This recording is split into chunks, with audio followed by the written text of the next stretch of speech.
বা এখানে ডিবি এটা কোনো বা কোনো অথরিটি বা কোনো একটা মহলের এটার সাথে মানে এই সাম্প্রদায়িক দাঙ্গা ছড়াই দেওয়ার পেছনে এই কাশি করে এরকম হবে এরকম কোনো কি আছে কিনা? ধন্যবাদ। অ্যাকচুয়ালি আপনার লম্বা প্রশ্ন হয়ে গেছে, কোথায় থেকে কোথায় ধরবো কোথায় ছাড়বো বুঝতে পারছি না। তো যেটুকু আমি বুঝতে পেরেছি যে অন্য বিগত সরকারের সময় যেভাবে লোকজনকে ধরে ডিবি কার্যালয়ে নিয়ে যাওয়া হতো, তার পরবর্তীতে মামলা।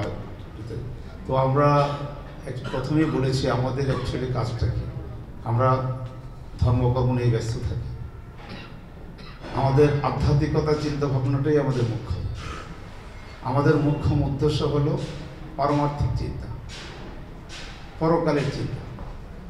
তো এইসব নিয়ে চিন্তা করবো না, রাষ্ট্রের এইসব বিষয় নিয়ে চিন্তা করবো।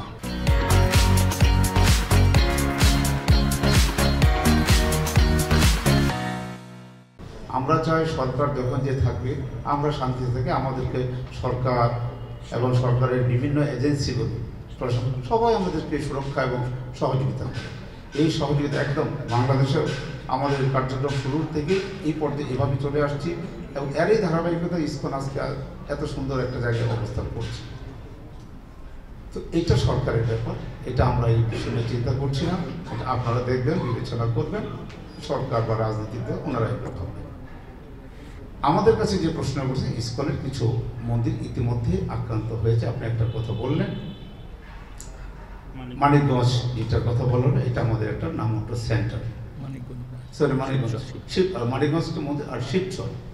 তো শিবচরে যে ঘটনাটা ঘটেছে, এখানে দিনের বেলায় একটা কিছু লিখিত বা একটা হুমকি দিয়েছে যে আজকের মধ্যে আপনারা এই সেন্টার স্থান ত্যাগ করতে হবে, এখানে আপনাদের কোনো কার্যক্রম আমরা চলতে দেব না।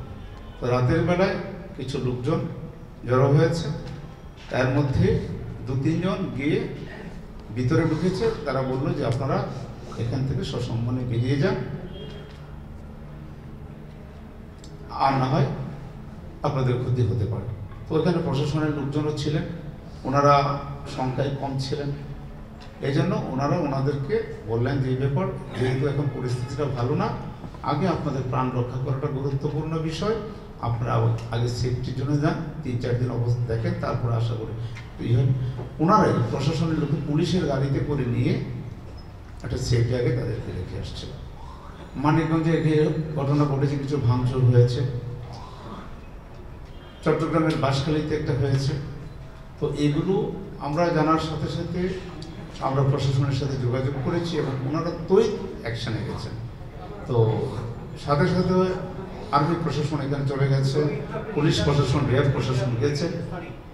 আপনি বলছেন যে প্রশাসন ব্যবস্থা নিয়েছে, প্রশাসন তো দেশ গুটি আপনাদেরকে পাঠিয়ে দিয়েছে বাসায়, তারপরে আপনারা তো তড়িৎ যে অ্যাকশন। না আমি বলছি সেটি বলছি। আপনারা বলছেন যে প্রশাসন তড়িৎ ব্যবস্থা নিয়েছে, প্রশাসন কি কাউকে অ্যারেস্ট করেছে, কাউকে আটক করেছে? আমি সেটাই বলছি, আমি সবটাই বল। ধন্যবাদ। তো ওরা যখন আমাদের সেন্টার থেকে আমাদের সাথে যোগাযোগ করার সাথে সাথে আমরা আর্মি প্রশাসন এবং পুলিশ প্রশাসনের সাথে যোগাযোগ করি, ওনারা তড়িৎ গতিতে ওখানে লোকজন পাঠিয়েছেন। আজকেও সকালবেলা আমাকে জিওসি মঈন সাহেব উনি বললেন আমরা ইনভেস্টিগেশন করছি, কারা কারা এই কাজগুলো ঘটিয়েছে এবং তড়িৎ গতিতে তাদেরকে গ্রেপ্তার করার ব্যবস্থা করা এবং যাদেরকে বের করে দেওয়া হয়েছে তাদেরকে এখানে পুনঃ ফিরে নিয়ে আসার জন্য আমরা চেষ্টা করছি।